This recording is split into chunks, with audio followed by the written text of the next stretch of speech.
Hi, welcome to eat pray love and tarot. मैं हमेशा red flags के बारे में बात करती हूँ। तो मेरे एक व्यूअर ने मुझसे पूछा कि आपने रेड फ्लैग्स के बारे में तो सिखा दिया है, गलत इंसान कैसे पहचानते हैं ये तो हम सीख गए हैं, बट सही इंसान, जेन्युइन इंसान कैसे पहचाने।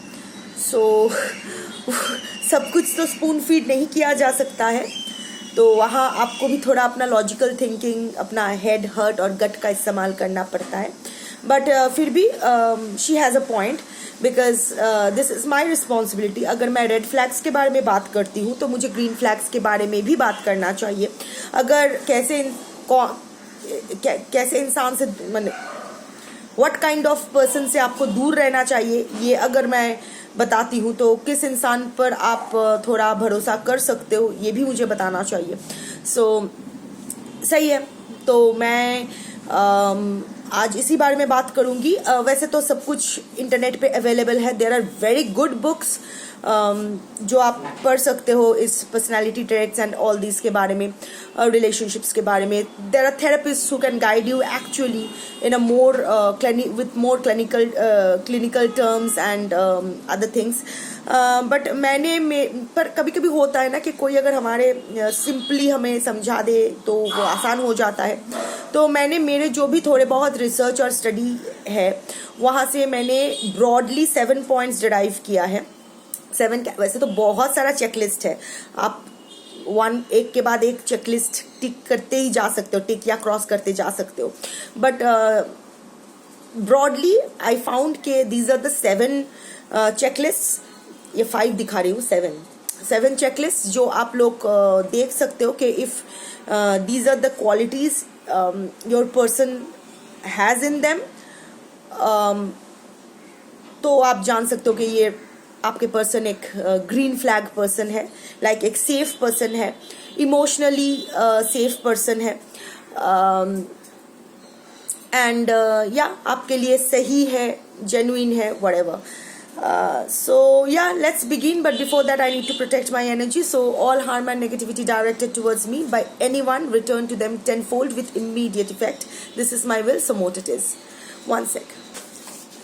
मैंने पर्ची बनाई है बट वो इसका ये हाल हो गया है, थैंक्स टू माई चिल्ड्रन।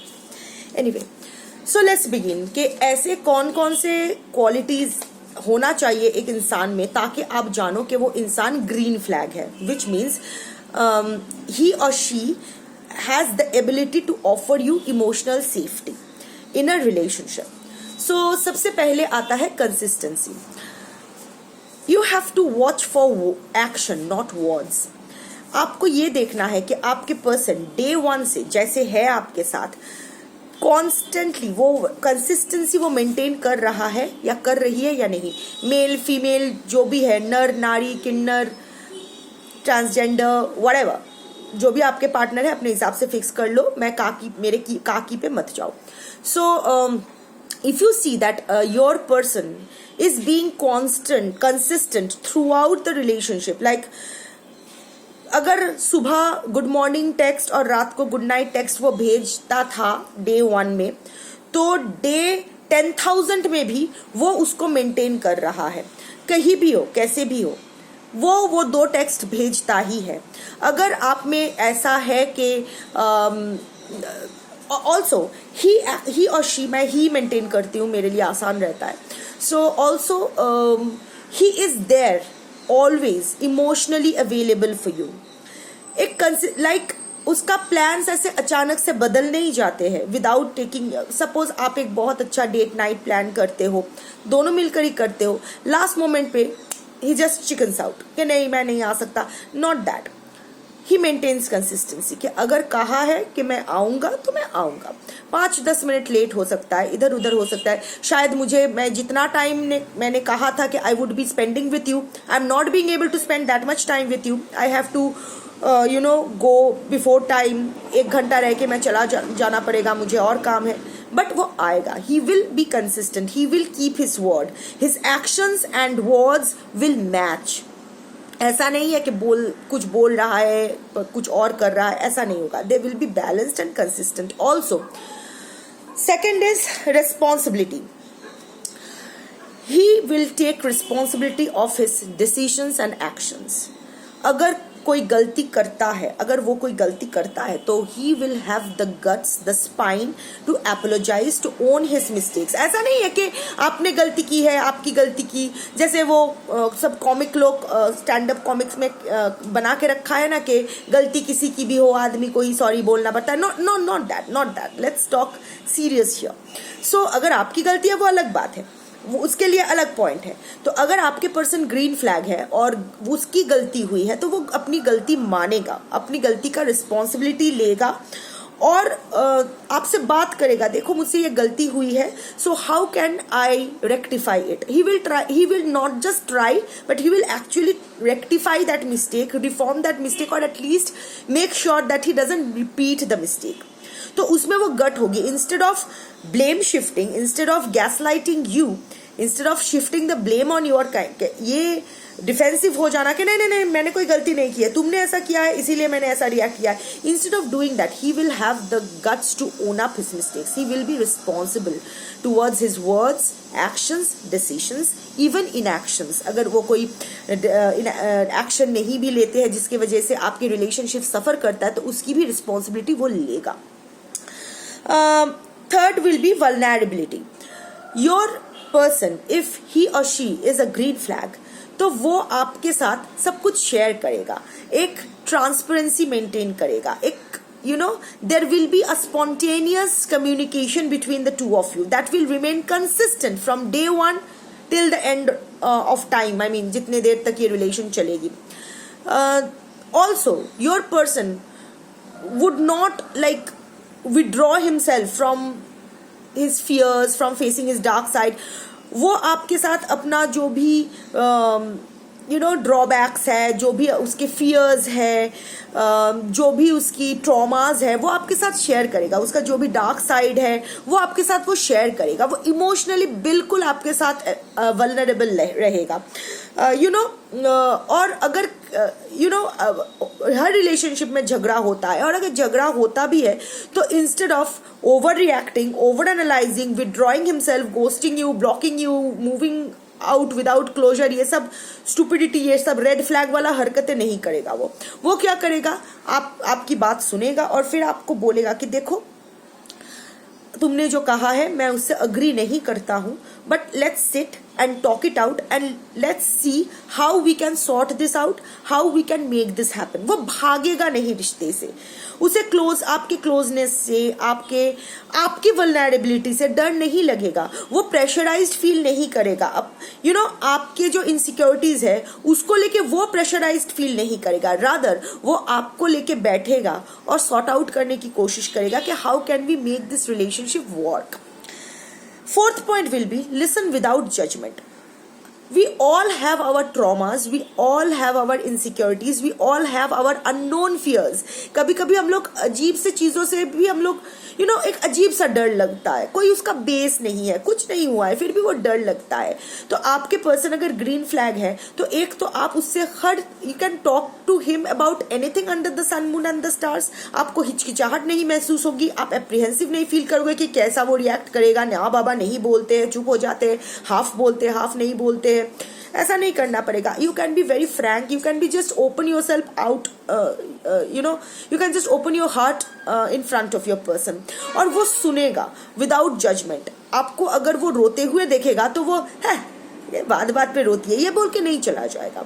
वो रुकेगा और बोलेगा कि what is bothering you, let's share.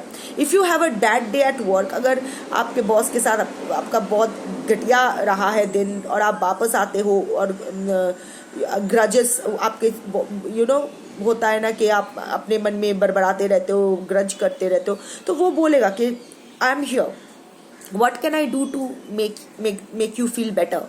तो वो आपके साथ रहेगा, भागेगा नहीं, आपकी फीलिंग्स को क्रिटिसाइज नहीं करेगा. अगर आप बोलते हो कि मुझे ये बात सही नहीं लग रहा है, मुझे पता नहीं क्यों डर लग रहा है, वो ये नहीं कहेगा ये तुम्हारा भ्रम है, ये तुम ज्यादा सोचती हो, ये तुम बाइपोलर हो, तुम स्किज़ोफ्रेनिक हो, ये हो वो, ये नहीं कहेगा. तुम हाइपर हो रही हो, ऐसा नहीं बोलेगा.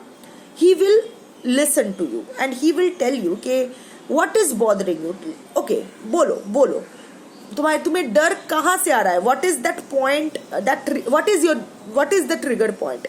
Let's talk about it, let's see if we can solve it, अगर उसका कुछ हो सकता है या नहीं, वो बात सुनेगा. Fifth, they will support you. You are there for me. You know, there is a term ARE, availability, responsibility, engagement. क्या आपके पर्सन आपके लिए हमेशा अवेलेबल है? अवेलेबिलिटी डजंट मीन कि उसको फिजिकली हमेशा आपके पास प्रेजेंट रहना चाहिए. There are logistical differences, there are, everyone is busy these days, they have their other commitments, professional, personal, जो भी है. तो हर इंसान, दो इंसान हमेशा सारा दिन चिपक के बैठे नहीं रह सकते. So they have, you and your person have to go your own ways. अगर लॉन्ग डिस्टेंस रिलेशनशिप है तो हमेशा और या फिर अगर आपके स्पाउस का ट्रांसफरेबल जॉब है तो हमेशा आप दोनों साथ नहीं रह सकते हो. That is very logical, that is very rational. So but what about emotional availability? क्या वो लोग हमेशा आपके लिए इमोशनली अवेलेबल है? इवन फिजिकली, अगर लॉन्ग डिस्टेंस भी है, अगर आप तकलीफ में हो, क्या वो सब कुछ और आप उसकी प्रायोरिटी हो, अगर आप उसके लिए इंपॉर्टेंट हो, तो वो सब कुछ थोड़ा सा डिले करके, थोड़ा सा पोस्टपोन करके क्या आपके लिए आ सकता है? अगर सच में इमरजेंसी हुआ तो, नॉट कैंसलिंग प्लान्स मैं नहीं कह रही हूँ, बट अगर जेन्युइन रीजन है, क्या जब जब आपको आपके पर्सन की जरूरत पड़ी है वो आपके लिए अवेलेबल रहे हैं? डॉक्टर के पास बच्चे को ले जाना है, एक मीटिंग है जो अगर वो अटेंड नहीं भी करेगा तो चलेगा, पोस्टपोन कर सकते हैं. क्या आपके पर्सन आ रहा है आपके साथ वो बच्चे को डॉक्टर दिखाने के लिए? या these are the things. And of course R is responsibility. कितना रिस्पॉन्सिबिलिटी, वो ये रिस्पॉन्सिबिलिटी पहला वाला रिस्पॉन्सिबिलिटी से थोड़ा डिफरेंस है. That was responsibility towards their actions and this is responsibility towards the relationship. ये इस रिलेशनशिप को कैसे नर्चर कर रहा है, कैसे एक नेक्स्ट लेवल पे. See, relationship is a team work, दोनों को ही इक्वली एंगेज होना होता है. It's like planting a sapling and putting your efforts jointly to make it grow into a healthy tree. Gardening की तरह होता है एक रिलेशनशिप. अगर दोनों का ही एंगेजमेंट रहे, अगर अच्छे से रहे, तो गार्डन बहुत ही सुंदर दिखता है. पर उसको अगर देखभाल ना किया जाए, ठीक तरह से नर्चर ना किया जाए, तो वो सूख के जंगल, सूखा हुआ कुछ बन जाता है. जंगल में तो फिर भी, नेचुरल जंगल में तो फिर भी एक अदर सीनिक ब्यूटी होता है. जो एक अनकेप्ट गार्डन ना गार्डन होता है ना जंगल होता है, ना उसमें नेचुरल ब्यूटी रहती है ना उसमें मैन मेड ब्यूटी रहता है. वो बस कुछ नहीं होता है. तो वो बस एक कांटों से भरा, वीड से भरा एक बर्बाद जगह होती है. You know what I mean. So it's like that. He will take the responsibility. Like वो ऐसा नहीं है that you give him a cup of hot coffee and he leaves it there and then comes back and complain why the coffee is cold. And here I'm not talking about coffee. So वो अपना responsibility towards the relationship निभाएगा. And E, engagement. How much he is engaging himself with you. ये she भी हो सकता है. Like I said in the beginning of this session कि he, she अपने हिसाब से फिक्स कर लो. तो कितना वो एंगेज्ड हो रहा है आपके लाइफ में, आपको लेके इस रिलेशनशिप में, कितना वो वो समझ में आता है. लाइक आप बोलो तो एक बर्थडे के टाइम 12 बजे विश कर दिया, क्योंकि आपको ऐसा नहीं है, दिल से कर. लाइक आई सेड कि everything can't be spoon fed, you have to listen to your head, heart and gut. तो ये समझ में आ जाता है कि कौन इंसान मजबूरी में आपके साथ है, जबरदस्ती एंगेज्ड होने का नाटक कर रहा है, या उसके पास और कोई ऑप्शन नहीं है, मजबूरी में कर रहा है, या दिल से कर रहा है. These are the things that I can't teach you. ये आपको सबको पता होता है. So how engaged your person is, क्या वो सच में दिल से आपसे इस रिलेशनशिप में है या फिर अपने बेनिफिट के लिए ऐसा कुछ. सो this is another point.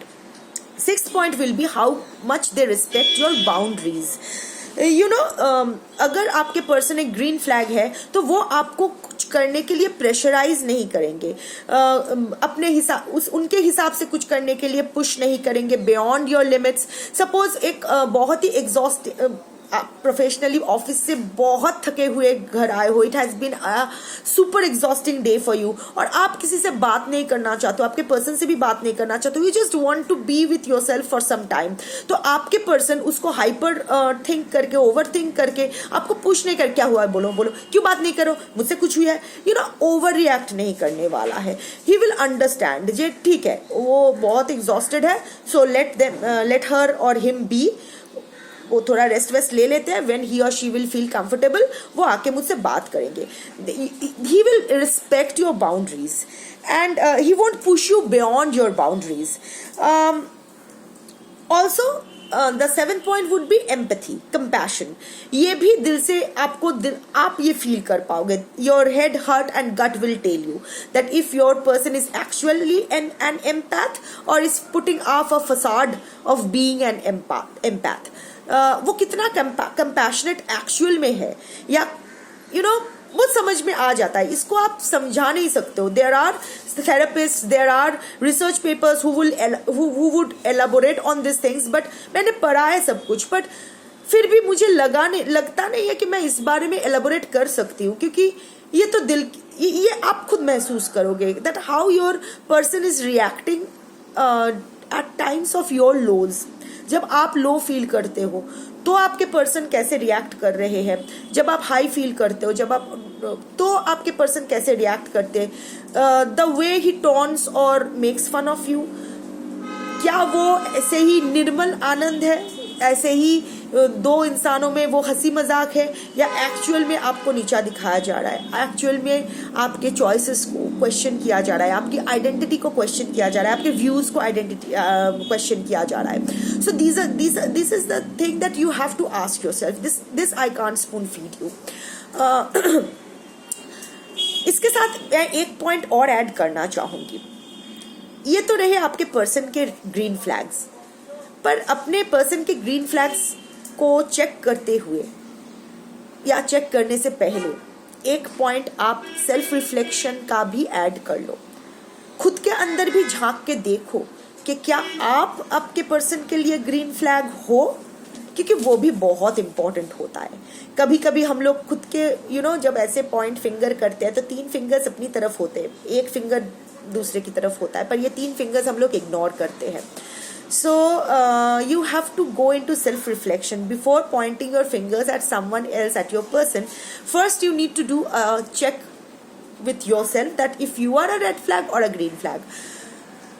And of course, अगर there are points जहाँ आप अपने red color को green में transfer कर सकते हो, तो of course work on that. Work on your drawbacks, your negativities also. Then only this relationship is going to flourish. So. Yeah, that is all I have to say today. Thank you for watching. Bye.